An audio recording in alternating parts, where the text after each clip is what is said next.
அண்மை செய்தியை பார்த்து வருகிறோம். புதுச்சேரியில் லூர்து என்பவரை சில பேர் சரமாரியாக வெட்டக்கூடிய அந்த காட்சிகள் வெளியாகி இருக்கிறது. ஆட்டோ ஓட்டுநருக்கு சரமாரியாக வெட்டு விழுந்திருக்கிறது. அது தொடர்பான அந்த காட்சிகளை பார்த்து கொண்டிருக்கிறோம். புதுச்சேரி பெரியார் நகர் பகுதியைச் சேர்ந்த லூர்து என்பவரை மர்ம நபர்கள் சரமாரியாக வெட்டிய அந்த காட்சிகள் வெளியாகி இருக்கிறது. என்ன நடந்தது என்பது குறித்தான விரிவான விவரங்களோடு இணைகிறார் எம்முடைய செய்தியாளர் கிருஷ்ணா. கிருஷ்ணா, வணக்கம். என்ன நடந்தது? புதுச்சேரி பெரியார் நகரை பகுதியைச் சேர்ந்தவர் லூர்து. இவர் ஆட்டோ ஓட்டுநராக பணிபுரிந்து வருகிறார். இவர் மீது அடிதடி, கஞ்சா விற்பனை உள்ளிட்ட பல்வேறு வழக்குகள் இவர் மேல் உள்ளது. இந்த நிலையில் இவர் நேற்று அதிகாலை பேருந்து நிலையம் பின்புறம் உள்ள முத்தமிழ் நகரில் பழுது பார்க்க விட்டிருந்த தனது ஆட்டோவை எடுக்க சென்றிருந்தார்.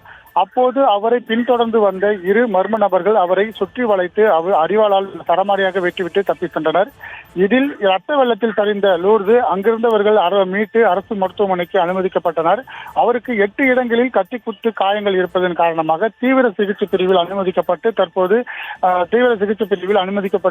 சிகிச்சை பெற்று வருகிறார். இது தொடர்பாக காவல்துறையினர் சம்பவ இடத்திற்கு உருளையம்பேட்டை போலீசார் சென்று தடயவியல் நிபுணர்கள் வரவழைக்கப்பட்டு அங்கு அந்த ரத்த மாதிரி சேகரித்து மேலும் விசாரணையை மேற்கொண்டனர். இந்த நிலையில அங்க இருக்கக்கூடிய சிசிடிவி காட்சிகளை ஆய்வு செய்த போது அங்கு அந்த சிசிடிவி அந்த அரிவாள் வெட்டும் நபர்கள் அடையாளம் காண்பிக்கப்பட்டது. அந்த சிசிடிவி காட்சியானது தற்போது வெளியாகியிருக்கிறது. ஏற்கனவே புதுச்சேரியில இந்த விசாரணையில் ஏற்கனவே ருத்ராஜ் என்பவர் வாலிபர் கோவில் திருவிழாவின் போது அவரது மனைவி மற்றும் தாய் கண்முன்னே ஒரு கும்பல் வெட்டி கொலை செய்தது. அந்த வழக்கில் கௌதம் அவரது சகோதரர்கள் உள்ளிட்ட 8 பேர் மீது வழக்கு பதிவு செய்யப்பட்டு சிறையில் அடைக்கப்பட்டனர். அவர் தற்போது பிணையில் வந்திருக்கிறார். இதை அறிந்த ருத்ரேஷன் நண்பரான லூர்து கௌதமி கொலை செய்ய திட்டம் தீட்டி வந்ததாக கூறப்படுகிறது. இதனை அறிந்த கௌதம் லூர்து தன்னை கொலை செய்வதற்கு முன்பாக தாம் முந்திக் கொள்ள வேண்டும் என்ற நோக்கத்தில் அவர் இந்த கொலைவெறி தாக்குதல் நடத்தியிருப்பது தெரிய வந்துள்ளது. இது சம்பந்தமாக இந்த லூர்து வெட்டியவர் தற்போது தீவிர சிகிச்சை பிரிவில் புதுச்சேரியில் இருந்தார். தற்போது அவர் சென்னைக்காக மாற்றப்பட்டிருக்கிறார்.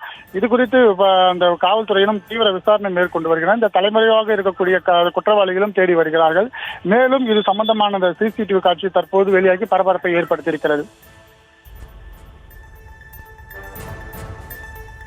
விவரங்களுக்கு நன்றி கிருஷ்ணா.